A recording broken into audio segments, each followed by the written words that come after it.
Voting Rights Act and 50th anniversary. I did not expect that we would be talking again so soon, but I don't mind. But since you were one of the honorees, I will say congratulations and thank you for the lifelong work that you have done to promote civil rights. Let's use that as a segue to talk about Guy Carawan. I just heard the news this morning, but Amy heard the news last night, and I think you heard about the same. Avon, I'm getting something in the background there. Can you hear me? Can you hear me? Okay. Yeah, I can hear you. Okay. And I think you just got the news this morning about Guy Carawan. So talk about him, if you would. Yeah, I can hear you now. I can hear you.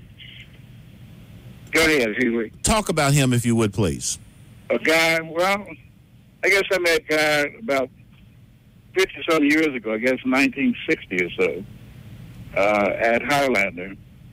You know, the Highlander moved here to Knoxville from Mount Eagle after it was burned down, and I think it was around 1960 or so, or 59. And they moved into the manse at Shiloh Presbyterian Church. Ironically, Shiloh Presbyterian Church is located precisely where the safety building is now. But that was an initial home of Highlander after they left Mount Eagle.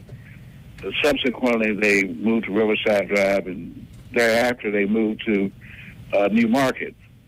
But Highlander and Guy and Guy Carawan have been integrally involved in the civil rights movement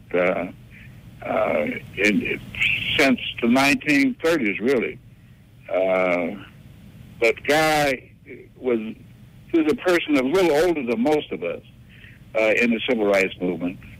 I think in a couple of months from now, Guy would have been 88 years old, and which is about 15 years older than I am.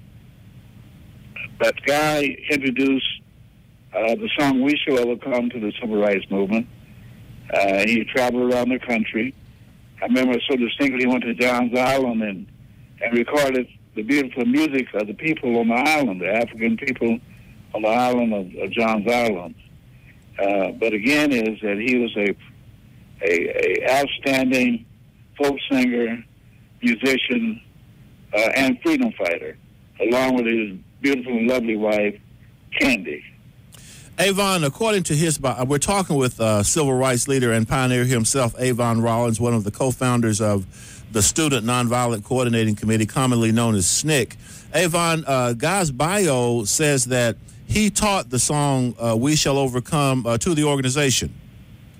Well, he did. Matter of fact, you know that Guy was in Nashville during the civil rights movement, during the sit-in movement, and so was Candy. Candy was a student in Nashville during that time, and that's when they got together, and subsequently they got married.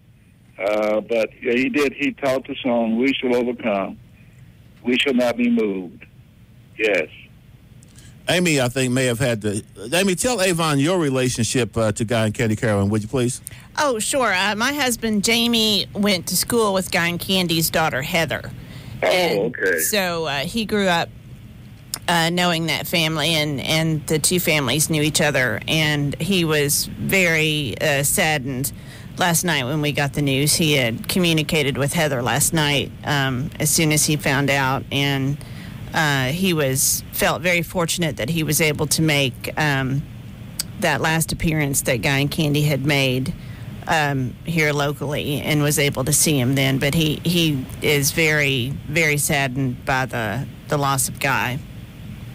Now, the person that really introduced "We Shall Overcome" is Sylvia Horton, Miles Horton's first wife, in terms of the labor movement. That the song was sung, "We Shall Overcome," and subsequently, Guy brought it to the civil rights movement. Avon, when did you last see Guy, or have you spoken with him of late? I know that he has had a caretaker for the last few years, and he had not been doing well. He's not been making any public appearances. Have you had the opportunity to speak with him of late? Well, I guess it's about 6 months or so ago. You know, the guy was at failing health, but it's very interesting. He had some dementia. But it's interesting. He knew the words of his songs, you know. But and that was really great. And we really suffered a great loss. And Guy was a very beautiful person, dedicated person to